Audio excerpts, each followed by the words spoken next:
And so, and Geron. Well, maybe he'll offset Geron in low vote gathering. Well, see. That guy has done nothing for Bowie. He's disdained Bowie. He won't even talk to Bowie officials. And yet he represents a part, small over part. near Point Ridge, I know.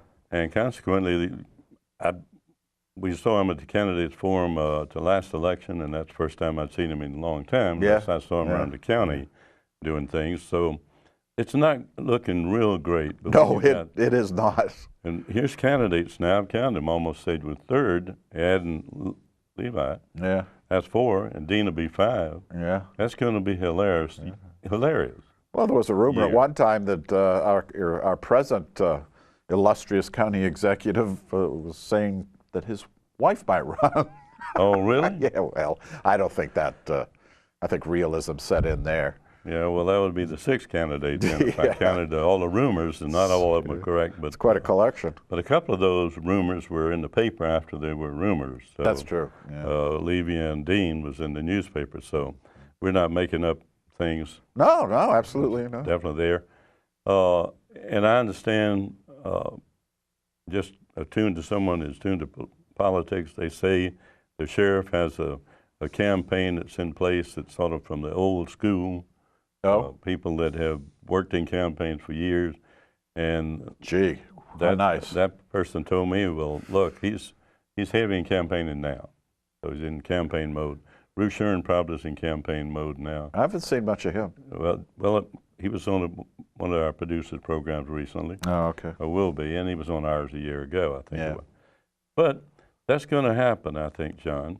Let me ask you this, John. Mm-hmm. You know, we're talking about this lack of interest, or not a high percentage of people coming out. Yeah. Do you think that this is because we're in a position here next to Washington, D.C., that we're sort of overshadowed with all of the day in and day out? I mean, there's not a day that we don't get some national news report on some issue. Oh, yeah. Whether it's That's true. trade, or whether it's not much on the economy, not much on the joblessness, but the health thing.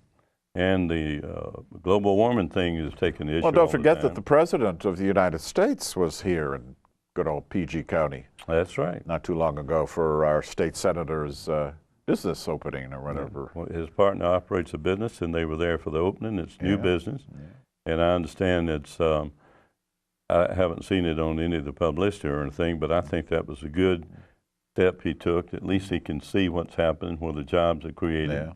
And it was an excellent opportunity. And Steny Hoyer is here regularly. Oh, always. Steny is. Not to Congressman take Steny Hoyer. Congressman Hoyer for granted. He's always very supportive of the community, and I think very active in the southern part of his district, too. Yeah, well, he's St. Mary's County, doesn't he? St. Mary's County, part of Cabot, I think, and, of course, Charles County. And I understand these from people I know in that area, they think a lot of him. I think a lot of him here. Yeah, and of course, so that may not, I understand there's someone already, a candidate against him, a person ran last time. Yeah, some obscure person no one's ever heard of. He's not too well known, Crowell or Carl.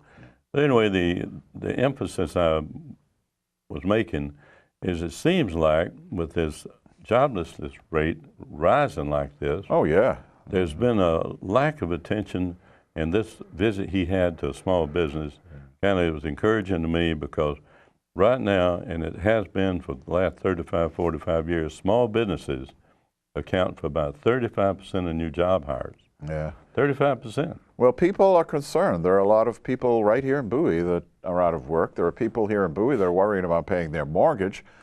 The repossession rate here is very high, which I don't think people are aware of. People, and I understand, someone was telling me that right now the Bowie Food Pantry is doing more business with Bowie people than it ever has done in history. I've heard the same thing. I mean, that's scary, and that's what people aren't probably tuned into these, you know, vociferous politicians saying nothing and offering platitudes, because they're more concerned about their family and putting food on the table and paying their credit card bills. Exactly. One neighbor told me, he said, look, somebody knocked on my door and said, you vote for me. They heard what they had to say. They said, well, you can't do anything to help me. That's true. And it was a candid response. Number one, I'm retired. It's difficulty to get to the doctor because it's not easy to drive in the morning. Given the thing, well, there were some answers to that. Bowie's got some things for seniors. Well, if like he should know, if that gentleman is watching, that we have public transportation in Bowie that will take him to the doctor, and all he's got to do is call the senior center or city hall to find out about that. So we have those things, and that we was do. an answer, We do. and that was solved. That a candidate solved the problem for him. So that's good. That's good. But you very rarely get that opportunity. One of the Well, things, some of these candidates probably wouldn't have even known about it. well, it may not have, and at least the incumbents did. The incumbents did, yeah, but the jobless rate we've talked about, and it may be with this conversation they're going to have in December on a national thing, and a lot of people don't realize, but these things affect us locally so much. oh, I know.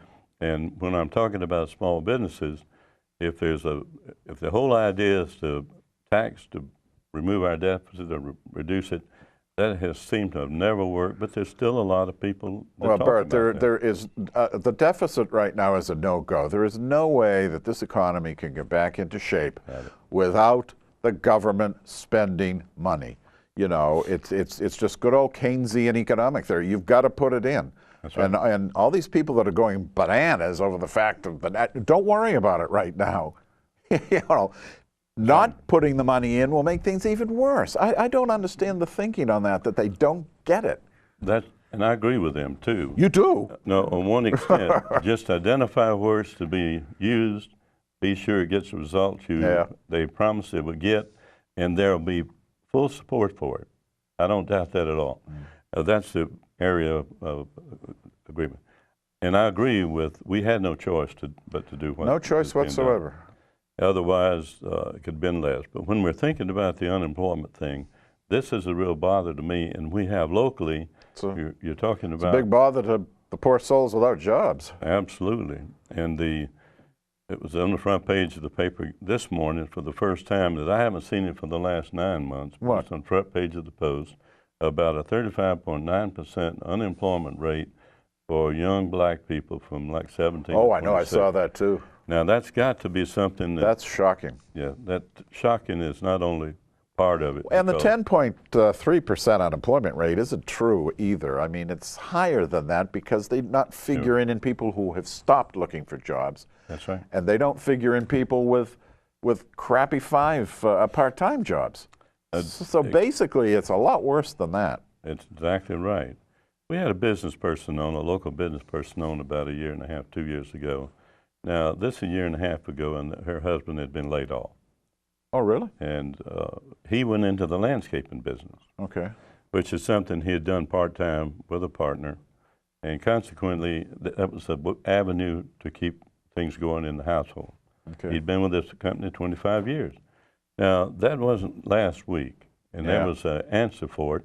Okay. So what I'm saying, John, there's a lot of business people out there that may be willing and able to expand if their business is growing. Well, they just need the money. They need the money. They've got to be, and I understand the Small Business Administration has got funding to help them, and as was spelled out in our local visit from Obama, there was some public funding that went in there from the Small Business Administration. Yeah. So I'm saying the small business people that are trying to hang in there, and I know one that said, I can't hire anyone. Well, they'll hang in there, Bert. They'll hang in there. But there's still the majority of the employment comes from I go down to the cakery every week to help them out. Well, absolutely, and they're great. But I got to tell you, I go to the local bookshops too, armed with coupons. I keep getting an email. I don't think I've paid full price for a book in a year. That's great. But aside, now what else happened in November, Bert, that we should? Well, let's see. Besides the election, huh? Besides the election, I think we've exhausted that one. Well, I might go back to this recent figures on the foreclosure thing. Yeah. There's a high percentage, and we had a guest on a while ago, Thelma Harvey, and she illustrated that to us, and it's what they call a short sale. There's a lot of houses that are sitting on the market. They owe more money than the house is worth. Yeah, and the reason I mention that is because that seemed to be the biggest percentage of the current throughout the country.